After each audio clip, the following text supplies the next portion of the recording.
इन्नल हम्दुलिल्लाह नहमदुहु व नस्तईनुहु व नस्तगफिरुह व नऊज़ु बिल्लाहि मिन शुरूरि अनफुसिना व मिन सय्यिआति अमालिना मन यहदिहिल्लाहु फला मुज़िल्ल लहु व मन युज़लिल्हु फला हादिय लहु व अशहदु अन ला इलाहा इल्लल्लाहु वहदहु ला शरीक लहु व अशहदु अन्न मुहम्मदन अब्दुहु व रसूलुहु अम्मा बाद फ़इन्न खैरल हदीस किताबुल्लाह व खैरल हदी हदी मुहम्मदिन सल्लल्लाहु अलैहि वसल्लम व शर्रल उमूरि मुहदसातुहा व कुल्ल मुहदसतिन बिदअह व कुल्ल बिदअतिन ज़लालह व कुल्ल ज़लालतिन फिन्नार। फ़अऊज़ु बिल्लाहि अस्समीइल अलीम मिनश शैतानिर रजीम बिस्मिल्लाहिर रहमानिर रहीम।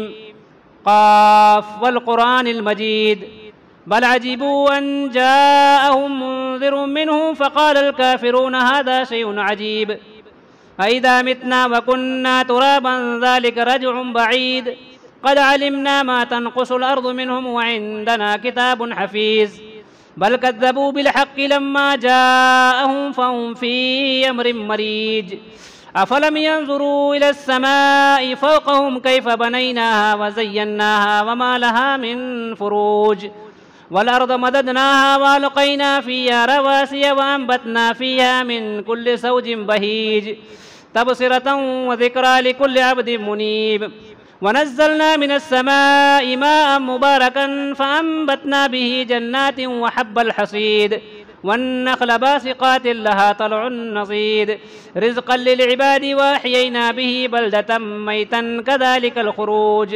कज़्ज़बत क़ब्लहुम क़ौमु नूहिन व अस्हाबुर रस्स व समूद व आदुन व फ़िरऔन व इख़्वानु लूत व अस्हाबुल ऐकति व क़ौमु तुब्बा कुल्लुन कज़्ज़बर रुसुल फ़हक़्क़ वईद अफ़अयीना बिल ख़ल्क़िल अव्वल बल हुम फ़ी लब्सिन मिन ख़ल्क़िन जदीद।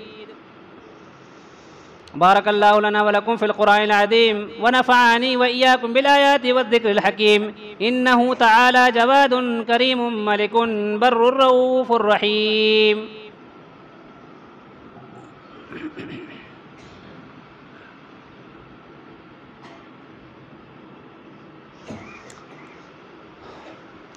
अल्हम्दुलिल्लाहि वहदा वस्सलातु वस्सलामु अला मन ला नबिय्य बअद अम्मा बाद अऊज़ु बिल्लाहि अस्समीइल अलीम मिनश शैतानिर रजीम मिन हम्दिही व नफ़्ख़िही व नफ़्सिही बिस्मिल्लाहिर रहमानिर रहीम। या अय्युहन नासु इत्तक़ू रब्बकुम वख़्शौ यौमन ला यजज़ी वालिदुन अन वलदिही वला मौलूदुन हुवा जाज़िन अन वालिदिही शैआ इन्न वअदल्लाहि हक़्क़ फ़ला तग़ुर्रन्नकुमुल हयातुद दुनिया वला यग़ुर्रन्नकुम बिल्लाहिल ग़रूर। रब्बि इश्रह ली सदरी व यस्सिर ली अमरी वहलुल उक़दतम मिन लिसानी यफ़क़हू क़ौली सुब्हानक ला इल्म लना इल्ला मा अल्लमतना इन्नका अंतल अलीमुल हकीम। हर किस्म की तारीफ़ किबरिया और बुज़ुर्गी सिर्फ़ और सिर्फ़ अल्लाह रब्बुल आलमीन के लायक व सज़ावार है, जो सारी कायनात का तने तनहा खालिक व मालिक है। बादहु दुरूद सलाम के मुस्तहिक़ तमाम अंबिया कराम है, जिन्हें अल्लाह रब्बुल आलमीन ने इस कायनात के अंदर वक्फ़े वक्फ़े से मबूस फरमाया, और ख़ुसूसियत के साथ हमारे दुरूद सलाम के मुस्तहिक़ हमारे आखिरी नबी जनाब मुहम्मद रसूलुल्लाह सल्लल्लाहु अलैहि वसल्लम हैं, जिन्हें अल्लाह रब्बुल आलमीन ने अब क़यामत तक के लिए नबी और रसूल बना करके भेजा है।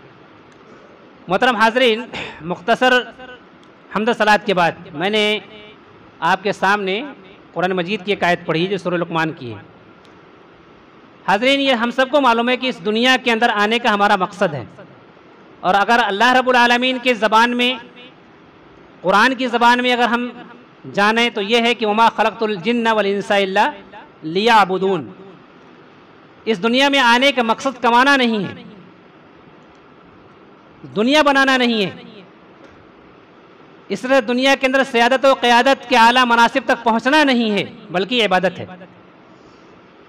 और इबादत को छोड़कर हम सब चीज़ हासिल करने के पीछे लगी हुई हैं, इसमें कोई शक है ना, इसमें कोई शक नहीं है कि इबादत को छोड़कर 8 खाट 60 360 तकरीबन तमाम मुसलमानों को यही हाल है कि इबादत के नाम पे क्या है हमारे पास 8 काट और 360, समझ रहे हैं ना, सब यूपी बिहार वाले समझते हैं। तो माशाअल्लाह 8वें दिन पूरी मस्जिद भर जाती है, और खाट उमड़ के आते पूरी बस्ती आती है, और 360 में तो माशाअल्लाह जो कभी नहीं पड़े होंगे वो भी नया नया कपड़ा पहन के आ जाएंगे। खैर मुसलमानियत कम से कम इतनी तो झलकती है, लेकिन ये मकसूद इतना ही मकसूद नहीं है। अल्लाह रब्बुल आलमीन ने फरमाया है वमा खलक़तुल जिन्न वल इंसा इल्ला लियअबुदून, हमने इंसानों और जिन्नातों को, हमने से मुराद अल्लाह ताला है, मैंने इंसानों और जिन्नातों को इसलिए पैदा किया ताकि वो मेरी इबादत करें, मेरी वहदानियत के गुण गाएं, याबुदून अल युवहिदून, ताकि वो मेरी वहदानियत के गुण गाएं। अल्लाह रब्बुल आलमीन एक ही है, हर एतबार से, ज़ात में, सिफ़ात में, हुकूक में, अख्तियारात में अल्लाह एक है। इस बात को हम ज़बान से भी माने, दिल से भी माने और अमल से भी ये करके बताएं कि वाकई इस दुनिया के अंदर अल्लाह ही का कानून चलता है, किसी का कानून नहीं चलता है, ये इबादत है। ठीक है, तो इस अनाहियत से हम दुनिया के किसी भी गोशे में हो तो हमें हमेशा याद रखना चाहिए कि हम अल्लाह की वहदानियत के मन्नाद हैं, दाई हैं। हमारी ज़ात से, हमारे कौल से, हमारे फेल से, हमारे अमल से ये एक पैगाम जाना चाहिए कि हम एक अल्लाह के मानने वाले हैं और अल्लाह रब्बुल आलमीन के अहकामात से सरे मुँह इनराफ करने वाले नहीं। वरना इस दुनिया के अंदर तो बेशुमार ऐसे हैं जिन्हें अल्लाह रब्बुल आलमीन ने कुरान की ज़बान में कि हमने जिन्नो इंसान की अक्सरियत को जहन्नम के लिए पैदा किया है। इंसान और जिन्नात की अक्सरियत किसके लिए पैदा की गई है? कुरान में पढ़िए आप, जहन्नम के लिए पैदा किया। तो जहन्नम किसको मिलेगा?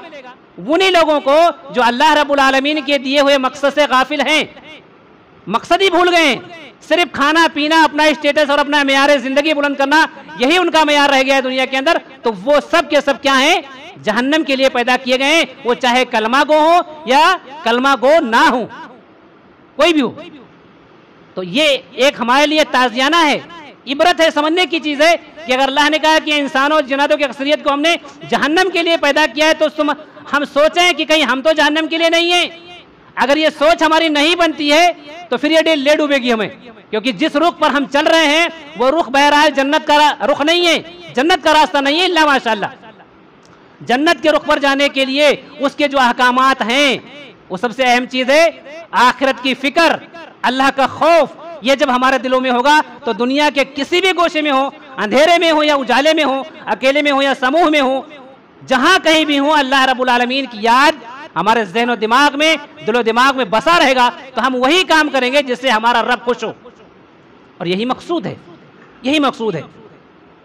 कोई एक गोशा खास कर लेना दुनिया का, मस्जिद हो, जंगल हो, पहाड़ हो, कोई एकांत जगह हो, उसको खास करके अल्लाह अल्लाह करना, तस्बीह भांजना, जिक्र और अस्कार में लगे लेना, ये इबादत नहीं है और ये मकसूद इलाही भी नहीं है। आप सबको मालूम होना चाहिए कि जब नबी करीम सल्लल्लाहु अलैहि वसल्लम को इस दुनिया में जिंदगी गुजारने का तरीका नहीं मालूम था, तो आप गारे हिरा में जाकर के बैठ के ये सोचा करते थे, ये गौर और फिक्र करते थे कि अल्लाह मैं पैदा किस लिए हूँ, मकसद क्या है। इसी मकसद की तलाश में थे कि अल्लाह रब्बुल आलमीन के फजल करम से आप नबी बना दिए गए। और इक़रा बिस्मि रब्बिकल लज़ी खलक़, ये चंद आयात लेकर के आप गारे हिरा को खैराबाद कह दिए। दोबारा खैराबाद वहाँ नहीं गए, दोबारा गारे हिरा में नहीं गए, क्योंकि उसके बाद जो आपको जो तरीका ढूंढ रहे थे, जो रास्ता गुम था आपसे, वो रास्ता आपको मिल चुका था।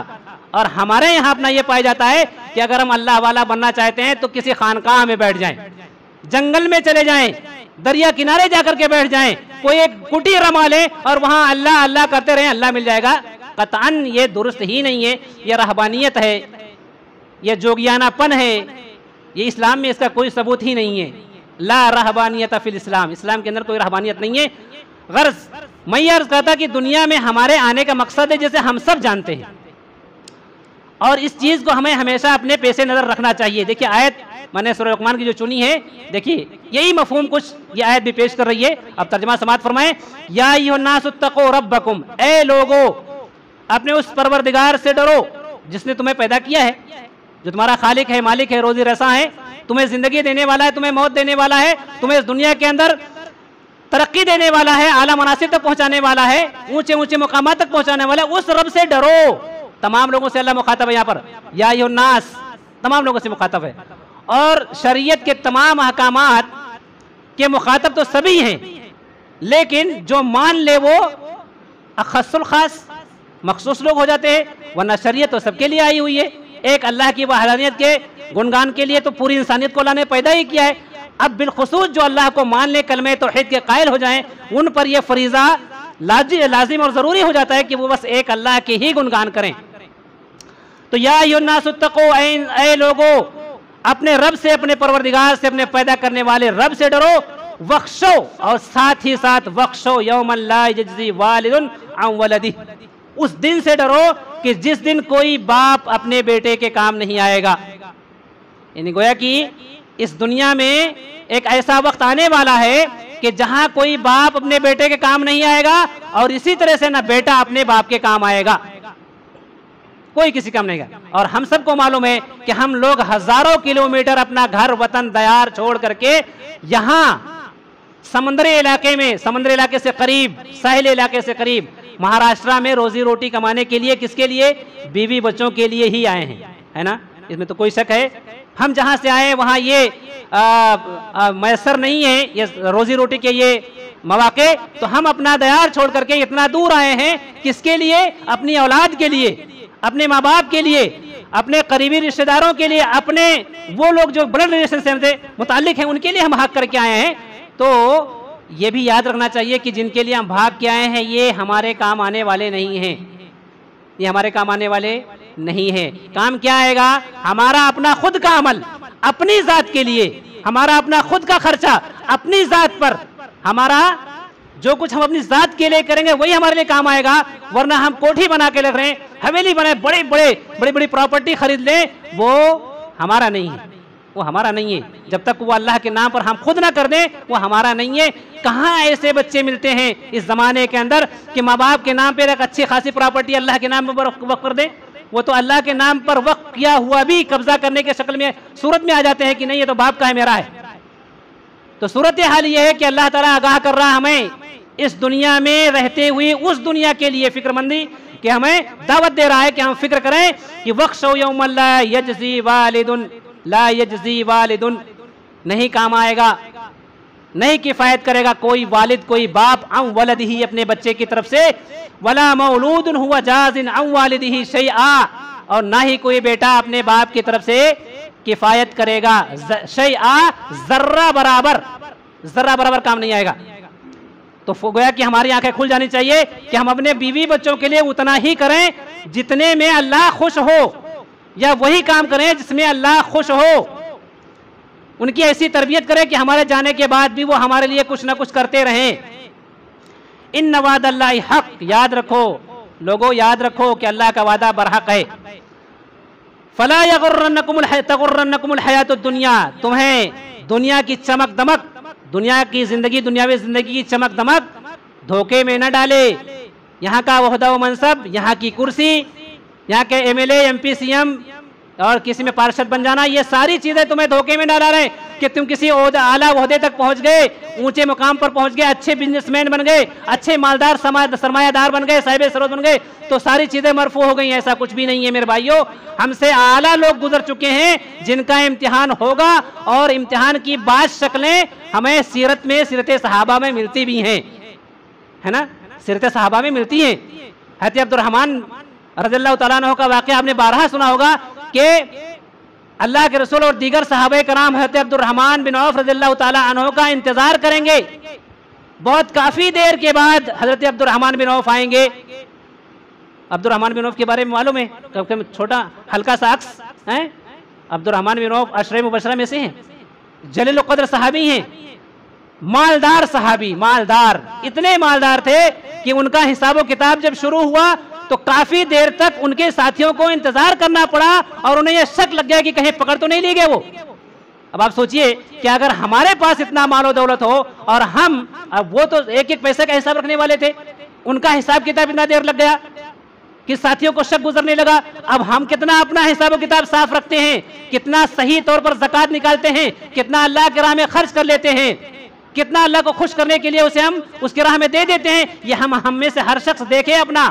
जितना ज्यादा हिसाब हमारा क्लियर रहेगा उतना ज्यादा अल्लाह रब्बुल आलमीन के हिसाब किताब में हम क्लियर हो जाएंगे। और अगर हमारा हिसाब किताब लंझा वाला रहेगा, हैं, इधर उधर रहेगा, तो वो इधर उधर तो यहाँ हो सकता है, लेकिन अल्लाह के यहाँ इधर उधर बिल्कुल नहीं होगा। एक एक दाने का हिसाब लेगा अल्लाह ताला। फमन यअमल मिस्काल ज़र्रतिन खैरन यरा वमन यअमल मिस्काल ज़र्रतिन शर्रन यरा। अगर जर्रा बराबर नेकी की होगी, अगरचे कि हम भूल गए हो वो नेकी करके, पर अल्लाह रब्बुल आलमीन के यहाँ वो लिखा हुआ मिलेगा। और ऐसे ही जर्रा बराबर गुनाह भी किया होगा तो अल्लाह ताला के यहाँ लिखा हुआ मिलेगा। जर्रे जर्रे का हिसाब अल्लाह ताला लेगा और हमें देना पड़ेगा।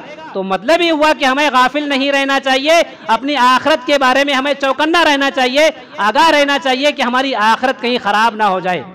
और आखिरत से चौकन्ना रहने के लिए ज़रूरी ये है कि हम वो काम करते रहें बनफ्से नफीस, जिससे अल्लाह राज़ी हो जाता है। देखिए धोखा क्या होता है, या अल्लाह ने फरमाया कि फला तगर्रन्नकुमुल हयातुद दुनिया, तुम्हें दुनिया की जिंदगी धोखे में न डाले। तो दुनिया की जिंदगी धोखे में डालती कैसे है? दुनिया की जिंदगी में सवाल पूछो अपने आप से और सवाल का जवाब ढूंढो कि अल्लाह कह रहा है कि तुम्हें दुनिया की जिंदगी धोखे में न डाले, और एक जगह है कि तुम्हें एक धोखेबाज धोखे में न डाले, धोखेबाज है ना। तो वो क्या चीज है? वो हमारा अपना नफ्स भी हो सकता है, हमारे अपने बुरे साथी भी हो सकते हैं, हमारे अपना धंधा बिजनेस भी हो सकता है, हमारी अपनी सोच भी हो सकती है, वो हमारा दूसरों पर इन्हिसार करना भी हो सकता है। वो ये सारी चीजें मिलकर के हमें धोखे में डाली हुई हैं। हमारा दूसरों पर मुनहसिर होना, ये कैसे? एक दुनिया में एक बेशतर लोग, अक्सर लोग इसी पर जिंदा हैं। शफाअत के नाम पर पूरी दुनिया अक्सरियत इसी में है कि शफाअत तो प्यारे हबीब सल्लल्लाहु अलैहि वसल्लम करवा ही लेंगे, इसमें शक नहीं है। इसमें शक नहीं कि प्यारे हबीब सल्लल्लाहु अलैहि वसल्लम शफाअत करवाएंगे मोमिनों की। ये सबसे बड़ा एजाज होगा हमारे नबी सल्लल्लाहु अलैहि वसल्लम का। लेकिन ये कहाँ इससे साबित होता है कि हम हाथ पैर बांध के बैठ जाएं और जो चाहे करते रहे, वो शफाअत हमारे नबी करवा लेंगे? ऐसा है कहीं? है कहीं? नहीं। आइए मैं आपको बताता हूं इसके खिलाफ क्या है। इसके खिलाफ यह है कि जब अल्लाह रब्बुल आलमीन ने यह आयत नाजिल फरमाई, वअंज़िर अशीरतकल अक़रबीन, कि ऐ मेरे हबीब आप अपने रिश्तेदारों को डराइए, अल्लाह के खौफ से, अल्लाह की पकड़ से आगाह कीजिए। तो आपने अपने कौम के सरदारों को एक एक नाम लेके जमा किया, एक एक नाम लेके, और वहां एक छोटा सा खुतबा दिया, बयान दिया और कहा कि ऐ फलां ऐ फलां ऐ फलां, काब बिन लोई, कुसई, इस तरह से सबके नाम लिए और लास्ट में कहा कि ऐ मेरी बेटी फातिमा, सलीनी मिन माली माशीती, ऐ मेरी बेटी फातिमा दुनिया के अंदर मेरे माल में से जो चाहो तुम ले सकती हो, मांग सकती हो, मैं खुशदिली से आपको देने को तैयार हूं। लेकिन कल क़यामत के दिन अल्लाह के सामने मैं तुम्हारे किसी काम नहीं आऊंगा। सोच लो आप, बार बार इस जुमले को दोहराओ अपने ज़हन में और सोचो कि अल्लाह के रसूल अपनी प्यारी बेटी से कह रहे हैं कि इस दुनिया के अंदर बेटी जो कुछ लेना है मेरे पास दुनिया ले ले, तू सब देने को तैयार हूं तुझे मैं, लेकिन क़यामत के दिन अगर तू आई मेरे सामने, अब्बा जी मेरी ये नेकी कम हो गई है, मेरा कुछ करो, तो मैं हाथ उठा लूंगा वहां पर, मैं वहां तेरे जर्रा बराबर काम नहीं आऊंगा। आप सोचो कि हम यहां पर किस पर भरोसा किए बैठे? जिसने अपना हाथ यहीं उठा दिया है अपनी बेटी के ताल्लुक से, तो आप सोचिए हमारे ताल्लुक से क्या होगा? बगैर अमल के कुछ होगा? बगैर अमल के कुछ नहीं होगा। और वह अमल भी कैसा होना चाहिए? वह अमल भी खुलूस पर मबनी, लिल्लाहियत पर मबनी, सिर्फ अल्लाह के लिए, शिर्क व बिदात और खुराफात रस्म व रवाज से पाक होना चाहिए। तब जाकर के वो अमल भी हमारे लिए अल्लाह के यहाँ किसी काम आएगा, वरना हमारा अमल काम नहीं आएगा। ये समझ लो, अमल के अंदर हुस्ने अमल, जिसके अंदर इताअते रसूल हो, जिसके अंदर इखलास व लिल्लाहियत हो, वही अमल अल्लाह ताला के यहाँ पार लगाएगा हमको और कामयाब होने देगा। और इसमें कुछ कमी रही, 19-20 का मसला रहा, तो फिर अल्लाह के रसूल सल्लल्लाहु अलैहि वसल्लम की शफाअत मिलेगी। लेकिन कोरा कागज हो, अल्लाह के हुजूर हमारा नामा अमल कोरे शक्ल में पेश हो, तो उस कोरे कागज पे अल्लाह ताला अपने हाथ से कोई चीज लेकर के हमको जन्नत तक नहीं पहुंचाएगा। ये अल्लाह का वसूल है। ये नबी करीम सल्लल्लाहु अलैहि वसल्लम ने बताया है इस दुनिया के अंदर रह करके कि अमल से जिंदगी बनती है, और अगर अमल से जिंदगी नहीं बनती तो ये कहने की जरूरत क्या थी प्यारे हबीब को और जरूरत क्या थी कि आप रात भर खड़े होते और आपका पैर सूज जाता, अम्मा आयशा को ये कहना पड़ता कि मेरे सरताज आप इतने देर खड़े रहते हैं कि आपके पैर सूज जाते हैं। अल्लाह ने तो आपको बख्श दिया है, अल्लाह ने तो आपको माफ कर दिया, क्या जरूरत है आपको? तो अल्लाह के रसूल का जवाब था, अफला अकूना अब्दन शकूरा, क्या मैं अल्लाह ने माफ कर दिया बस मैं मुतमईन हो जाऊं कि मैं अल्लाह का शुक्रगुजार बंदा ना बनूं? हम कितने शुक्रगुजार हैं, हम अल्लाह के कितने शुक्रगुजार हैं, हम कितने पाबंदे इबादत हैं, हम कितने अल्लाह को राजी करने वाले काम करते हैं। खुद हर फर्द अपने गिरबान में झांक कर देखे, मिंबर से कहने वाला भी मुखातब है और मिंबर से खड़े रहकर सुनने वाले के आवाज जहाँ जहाँ तक सब इसके मुखातब। ऐसा नहीं कि मैं इसे खारिज हूँ, कि मैं अपने को ना देखूँ, आपको दिखाने की दावत दे दूँ। मैं भी अपने आप को देखूँ कि मैं कहाँ तक पाबंदे इबादत हूँ, कहाँ तक पाबंदे हकाम इलाहिया हूँ, कहाँ तक अल्लाह रसूल के हकाम को मानता हूँ। क्यों कि जब अल्लाह के रसूल अल्लाह ताला ने जिसको इसी दुनिया में बख्शिश का परवाना दे दिया है और अल्लाह के रसूल सल्लल्लाहु अलैहि वसल्लम ने अपनी ज़बान मुबारक से इसी दुनिया में बहुत सारे सहाबा को, अपने साथियों को जन्नत का परवाना दे दिया है, वो लोग भी, खुद आप भी रात रात भर अल्लाह की इबादत करते हैं। तो आप ये सोचिए कि बगैर अमल के कुछ मिलेगा? बगैर अमल के कुछ नहीं मिलेगा मेरे भाइयों। और अमल का कोई एक दायरा नहीं है। अमल रोज़ा, नमाज, ज़कात, हज है। अमल इन्फाक फी सबिल सदका व खैरात है। अमल हमारे ताकत से भी है, अमल हमारे ज़बान से भी है, और अमल हमारे जहन से भी है, अमल हमारे कलम से भी है, अमल हमारे फिक्र से भी है। हम जिस भी नहीं है कि जिस दौलत के मालिक हैं, उस तमाम दौलतों में अल्लाह रब्बुल आलमीन के दीन की सरबंदी की कोशिश करना, अल्लाह को राज़ी करने का वाला अमल ही हमारे लिए नजात का बाइस हो सकता है। वो सारे अमल हमें करना चाहिए। हर शख्स जो मालदार है वो अपने माल से अल्लाह रब्बुल आलमीन के दीन को बुलंद करने की कोशिश करे। अब अल्लाह रब्बुल आलमीन के दीन को बुलंद करने का क्या मतलब हुआ? क्या जहाद हो रहा है? जहाद का कोई मंसूबा है या हमारे पास कोई तरतीब है? कोई तरतीब नहीं जहाद की। अब हमको जहाद फी सबिलिल्लाह या फी सबिलिल्लाह का जो मद है, उसमें हमें वो काम करना है जहाँ से अल्लाह उस रसूल की बात पहुँचाई जाती है लोगों तक, जिसको हम कह सकते हैं दूसरे जो मसाजिद, मदारिस और ऐसे इदारे जहाँ से क़ाल अल्लाह क़ाल रसूल की सदा बुलंद होती है, ये फी सबिलिल्लाह के मद में आता है। इसमें हम भरपूर बढ़ चढ़कर हिस्सा लें ताकि हमारे बच्चे अल्लाह की मारिफत हासिल कर सकें। दुनिया में हमारे बच्चे बहुत आला डिग्री ले लें और अल्लाह को अगर नहीं पहचानते हैं वो, तो वो बच्चे हमारे किसी काम के नहीं हैं। हमारे वही बच्चे हमारे काम नहीं आएंगे जो अल्लाह को नहीं पहचानते हैं। आप देख लीजिए, वालिद काम नहीं आएगा अपने बेटों के तई, वालिद यानी बाप अपने बच्चों को बचा नहीं पाएगा। इसकी एक मिसाल कुरान ने दी है हज़रत नूह अलैहिस्सलाम की, कि नूह अलैहिस्सलाम अपने बेटे को अल्लाह की पकड़ से नहीं बचा पाएंगे, क़यामत के दिन नहीं बचा पाएंगे। आप सबको मालूम है, शौहर होने की हैसियत से हज़रत नूह और हज़रत लूत अपनी बीवी को अल्लाह की पकड़ से नहीं बचा पाएंगे, जबकि वो पैगंबर की बीवियां हैं, लेकिन वो पैगंबर होने के बाद भी अपनी बीवी को अल्लाह की पकड़ से नहीं बचा पाएंगे। बेटा होने की हैसियत से हज़रत इब्राहीम अलैहिस्सलाम अपने बाप को अल्लाह की पकड़ से नहीं बचा पाएंगे। भतीजे होने की हैसियत से हज़रत मोहम्मद सल्लल्लाहु अलैहि वसल्लम अपने चाचा अबू तालिब को अल्लाह की पकड़ से नहीं बचा पाएंगे। ये इतने बड़ी बड़ी मिसालें हैं, ये वो उदाहरण है, एग्जाम्पल्स है कि इसके आगे कोई मिसाल पेश ही नहीं की जाती है। और हम हैं कि नबियों को तो छोड़ो, ये उसवा छोड़ो, हम ऐरू गैरू नत्थु खैरों को अपना पीर फकीर मुर्शद मान करके इतना डिपेंड हो जाते हैं कि बस उन्होंने कह दिया जन्नत तुम्हारी, परवाना मिल गया। कहां से हम लेके आए मेरे भाइयों? फिक्र कहां से हमने पैदा कर लिए? कुरान और सुन्नत की फिक्र है क्या ये कि जिसने हमें कहा है कि अगर हमारा पीरी का प्याला पी लो, मुरीद बन जाओ हमारे और हम तुमको बख्शवा लेंगे, ऐसा मुमकिन है क्या वो बख्शवा लेंगे? नबी से बढ़कर कौन पीर हो सकता है दुनिया के अंदर? आखिरत के अंदर कौन पीर काम आ सकता है? चलिए उमूमी तौर पर यह है कि नबी करीम सल्लल्लाहु अलैहि वसल्लम की तरफ से मिलता है कि क़यामत के दिन अल्लाह के रसूल सल्लल्लाहु अलैहि वसल्लम अल्लाहुम्मा उम्मती उम्मती उम्मती कहेंगे। उम्मती उम्मती कहने का मतलब ये बिल्कुल नहीं है कि उम्मती उम्मती कहते जाएंगे और उम्मत को अल्लाह बख्शता जाएगा। वो तो एक फिक्र ऐसी लगी होगी कि अल्लाह मेरी उम्मत का हिसाब और किताब आसान ले और इन्हें बख्श दे। एक मुद्दा, एक ख्वाहिश होगी, लेकिन वो ख्वाहिश कब बराएगी, कब पूरी होगी? जब उम्मत के लोग वो काम करके गए होंगे। वरना आप देख लीजिए, अमल और अमल के बाद भी धुतकारना।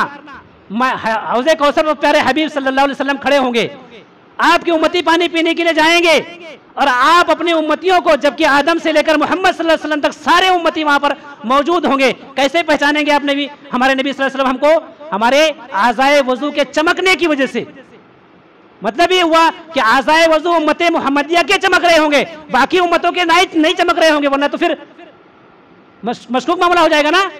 सिर्फ उम्मत मुहम्मदिया के आज़ाए वज़ू चमक रहे होंगे, वो चाहे मुवहिद हो या मुशरिक व बिदती हो, अगर वो नमाज पढ़ते रहे हैं तो आज़ाए वज़ू चमकेंगे। अल्लाह के रसूल सल्लल्लाहु अलैहि वसल्लम के हुजूर हौज़े कौसर पे एक ग्रुप जाएगा फरिश्ते बीच में ही ब्रेकर बन जाएंगे, रोक लेंगे। अल्लाह के रसूल फरमाएंगे आने दो इनको, आने दो, तो मेरे उम्मती हैं, ये तो मेरे उम्मती हैं, आने दो इनको। फिर फरिश्ते कहेंगे कि ये ए नबी करीम सल्लल्लाहु अलैहि वसल्लम, आपको नहीं मालूम कि मा हदसु बादक, इन्होंने आपके दुनिया से चले आने के बाद आपके दीन में कितनी नई नई चीजें ईजाद कर दी हैं, आपको नहीं मालूम उस बारे में। फिर अल्लाह के रसूल क्या कहेंगे, सुहकन सुहकन लिमन गय्यर आबादी, भगा दो इनको, भगाओ, तबाही हो, धुतकार दो इनको, जिन्होंने मेरे दीन को बर्बाद कर दिया। दीन बर्बाद कर दिया किस नाहिए से, दीन में वो चीज दाखिल कर दी जो दीन में था ही नहीं, और दीन के नाम पर फरोश दिया और उम्मत ने उसको ले लिया और वो ढोल पीट रहे हैं वो कि बस उनके अलावा कोई मुसलमान नहीं है। मेरे भाइयों, आप पढ़िए, कुरान और सुन्नत पढ़िए, और आप अपने अक्ल फिक्र ना, अपने अक्ल के ताले खोल करके पढ़िए कि कुरान और सुन्नत के अंदर है क्या, अल्लाह ताला को मतलब क्या है। पीरी मुरीदी का इनकार भी नहीं है, भी आप सुन लो, इस मिंबर रसूल से पीरी मुरीदी का इनकार भी नहीं है। पीरी मुरीदी का मतलब होता है उस्तादी शागिर्दी, उस्तादी और शागिर्दी। उस्ताद के बगैर कोई इल्म नहीं हासिल कर पाता। मेरे प्यारे हबीब सल्लल्लाहु अलैहि वसल्लम पीर हैं, पीरों के पीर हैं, और आपके मुरीद आपके सहाबा हैं, और वही तरतीब क़यामत तक चलती रहेगी। जो आप सल्लल्लाहु अलैहि वसल्लम की तालीमात को लोगों को देंगे वो पीर हैं, जो लेंगे उस पर अमल करेंगे वो मुरीद हैं। पीरी मुरीद से इनकार नहीं है, लेकिन वो पीरी मुरीद जो दुनिया में ही अपनी इज्जत, अपना वकार बढ़ाने के लिए हो, और अपना गाड़ी घोड़ा बंगला घर और अपनी इज्जत ये सारी चीजें बढ़ाने के लिए, धन दौलत बढ़ाने के लिए हो, वो पीरी मुरीदी इस्लाम के अंदर बिल्कुल नहीं है। हमारा पीर तो वो होना चाहिए जैसे सहाबे कराम थे। सहाबे कराम थे जिसको जो तालीम देते थे उस तालीम के पीछे अपना घर नहीं बनाते थे, अपनी दुनिया नहीं बनाते थे। वो क़ाल अल्लाह क़ाल रसूल, अल्लाह उसके रसूल के फरमान को पहुंचा देते थे, दिल से खुलूस के साथ उसके दिमाग में उतारने की कोशिश करते थे। वो पीर बन गए, जिन्हें माना वो मुरीद बन गए। वो चीज़ें हैं, लेकिन जो सिस्टम हमारे यहाँ चल गया है इसने फ़िक्र आखिरत से हमें गाफिल कर दिया है। क्या कर दिया है? फ़िक्र आखिरत से गाफिल कर दिया है, और चंद दो चार नमूने ऐसे छोड़ दिया है कि उन नमूनों से हम ये समझ लिए हैं कि बस हम कामयाब हैं। कुल खुलासा ये कि हम अपने आखिरत की फ़िक्र करें। अल्लाह रब्बुल आलमीन ने कहा है, एक आयत पढ़ के बाद ख़त्म करता हूँ, कि अल्लाह ने फरमाया कि या अय्युहल्लज़ीना आमनू अनफ़िक़ू मिम्मा रज़क़नाकुम मिन क़ब्लि अन यातिय यौमुन ला बैउन फ़ीही वला ख़ुल्लतुन वला शफ़ाअतुन वल काफ़िरूना हुमुज़ ज़ालिमून। सूरह बक़रा की आयत है, आयतुल कुर्सी से ऊपर वाली आयत है, आयत नंबर 254। इसमें अल्लाह फरमाया, ऐ ईमान वालो, खर्च करो जो कुछ हमने तुम्हें दिया है। वो दिन आने से पहले ला बैउन फ़ीही, जिसमें कोई खरीदो फरोख्त नहीं होगी, वला खुल्लतुन, कोई दोस्ताना नहीं चलेगा, वला शफ़ाअतुन, और कोई शफ़ाअत कामयाब नहीं होगी। तो मेरे भाइयों, हम इंडिपेंडेंट हो जाएं, खुद पर मुनहसिर हों, खुद के अमल पर, और बाद में अल्लाह रब्बुल आलमीन के फजल करम पर मुनहसिर हों। किसी दूसरे के कौल और अमल पर ही निसार करेंगे तो सिवाय नाकामी के कुछ भी हाथ नहीं आने वाला है। अल्लाह से दुआ है कि अल्लाह ताला हम तमाम लोगों को अपने आखिरत के फिक्र की तौफीक अता फरमाए। मैं जब तक दुनिया के अंदर जिंदा रखे, ईमान पर जिंदा रखे, ईमान पर हमारा खात्मा फरमाए। एक बात यह कि मैं आकोट से आया हुआ हूँ। आपको शायद पहले खुतबे में, इससे पहले वाले खुतबे में बताया गया होगा कि आकोट का यहाँ ऐलान होने वाला है। तो आकोट के मौलाना अताउल्लाह साहब मोहम्मदी हफिज़ुल्लाह, जो आपके दरमियान बारहा आ चुके हैं, उनकी नुमाइंदगी के तौर पर मैं आया हुआ हूँ। उन्होंने आकोट में एक आलीशान अल्लाह का एक घर बनाया, जिसमें उस अल्लाह के घर के बनाने में उन्हें 10 लाख कर्ज लेना पड़ा। 10 लाख कर्ज लेना पड़ा।